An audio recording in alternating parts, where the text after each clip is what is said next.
எத்தனையோ தியாகங்களை நாம் படித்திருக்கிறோம்.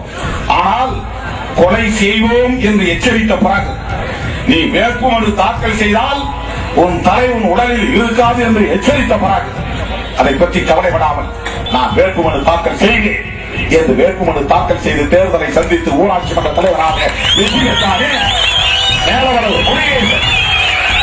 அது மாபெரும் வீரம், மகத்தான வீரம். எங்கோ வழியிலே எசகதசகாக மாட்டி அவன் இறந்து விடவில்லை. சாதி வீரர்கள் ஒளிந்து மறைந்து எங்கோ திடீரென்று தாக்குதல் நடத்தி அல்லது ஒரு யுத்தத்திலே தாக்குதல் நடத்தி அதிலே கூட அவன் மாட்டு விடவில்லை. அந்த வீரத்தை நாம் குறைத்து மதிப்பிடவில்லை. ஆனால் இது சவால் விட்டு நடந்த களம். ஊர் மந்தையிலே சவால் விட்டார்கள். உயிரை எடுப்போம் என்று சொன்னார்கள், தலையை துண்டிப்போம் என்று சொன்னார்கள். எத்தனை அச்சுறுத்தலை தந்தாலும் எங்கள் உரிமையை நிலைநாட்டாமல் விடமாட்டேன் என்று களத்தை நின்றார்கள். இந்த வீரம் சாதாரணமான வீரம் அல்ல, ஒப்பிட முடியாத வீரம்.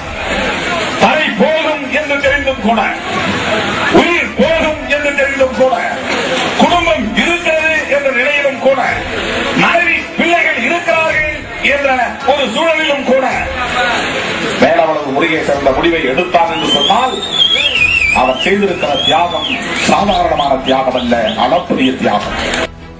முருகேசன் கண்ட கனவு நனவா. அவன் ஊராட்சி தலைவராக வேண்டும் என்று ஆசைப்பட்டது என்பது இந்தியாவின் பிரதமராக வேண்டும் என்பதற்கு சமமானது.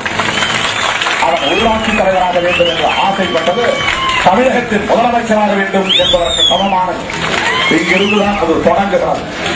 அப்படிப்பட்ட ஒரு தியாகத்தை, அளப்பரிய தியாகத்தை செய்த மேலவளவு முருகேசனுடைய கனவு நனவாக வேண்டுமானால் கட்சி வலிமை பெற வேண்டும். அதற்கு அனைவரும் சிறப்பாக களப்பணி ஆற்ற வேண்டும் என்று கூறி அருமை தம்பி மேலவளவு முருகேசன் உள்ளிட்ட அத்தனை தோழர்களுக்கும் என்னுடைய செம்மாந்த வீரவணக்கத்தை செலுத்தி நிறைவு செய்து அனைவரும் அமைதியாக ஈடுபட வேண்டும் என்று கேட்டு நிறைவு செய்கிறேன். நன்றி, வணக்கம்.